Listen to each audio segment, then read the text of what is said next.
It's Dr. Swainey from the Coleman Institute. Just wanted to answer a question we had on the post on our blog today. Question was, how long do I need to be on Suboxone? Is there a maximum length or a minimum length of time I need to be on?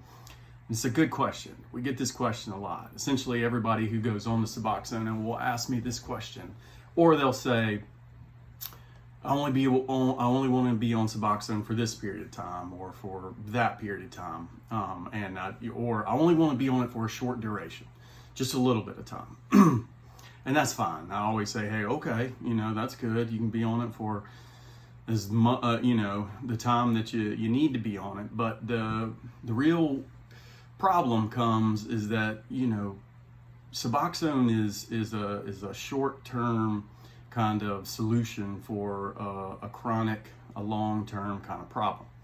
And we use Suboxone to help people become stable when they're opiate dependent, when they have opiate use disorders. So when folks are using heroin, fentanyl, any opiate really, you have these really big fluctuations in the amount of opiates that they have in their system. So you use, opiate levels go way up. That's what causes the high or the euphoria. If people get euphoric, and then as the opiate gets out of the system, you have this crash. That's when people feel withdrawal. That's when they feel terrible, feel everything that can go along with it. So with Suboxone and Methadone, they both get into your system.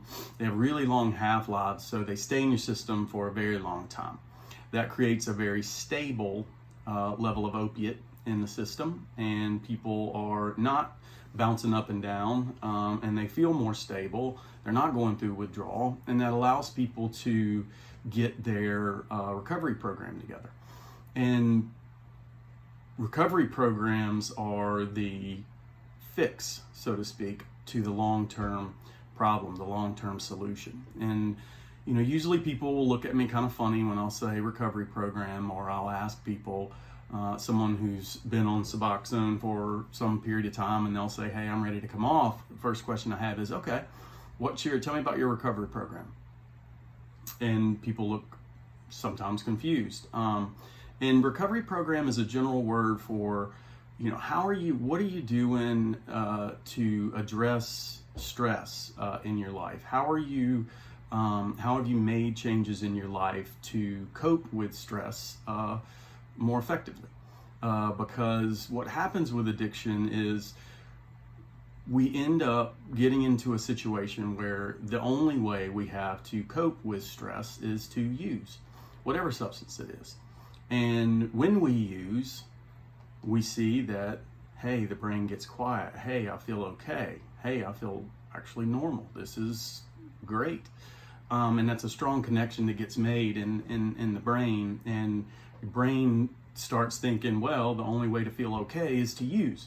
So anytime people have stressors, no matter what the stressor is, when they're using, their brain will automatically say, okay, gotta use. It's the only way to fix it. So that gets people into problems. You end up getting clean, and we take away your coping skill, your coping mechanism. And you're stuck with, okay, well, I'm taking Suboxone, I'm taking Methadone, whatever it is, and I'm stable now. My opiate levels aren't bumping up and down. My mood's okay, and I'm not going through withdrawal, which is great, but it doesn't do anything for the coping piece. And what are you doing to change the way you cope with life, the way you cope with stressors? Tons of different ways to do that. Classically, you think of 12-step programs, AA, NA, Smart Recovery, Recovery Dharma. There's all types of recovery programs that people can go to get kind of a blueprint of what a recovery program looks like. But they're not required. Everybody is different, and what each individual needs for their recovery program is individual. The idea is that you put things in place so that you can deal with stress without using. And once you have those things in place, then we say, okay, well, how's the rest of your life? Is work stable? Do you have a safe place to live? Do you have food? Are your relationships okay? And when things are stable, when people have good recovery programs going, when those coping skills are in place, that's when we start to taper. That's when we go for drug-free recovery or recovery without an opiate-based treatment, such as Naltrexone or just plain drug-free recovery. So, short story.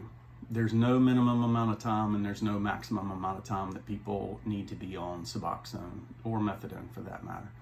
It is all individual. It all depends on how long it takes people to become stable and to develop those coping skills in that recovery program. Once those are in place, then we shoot for getting people off and going into drug-free recovery. Thanks for the question.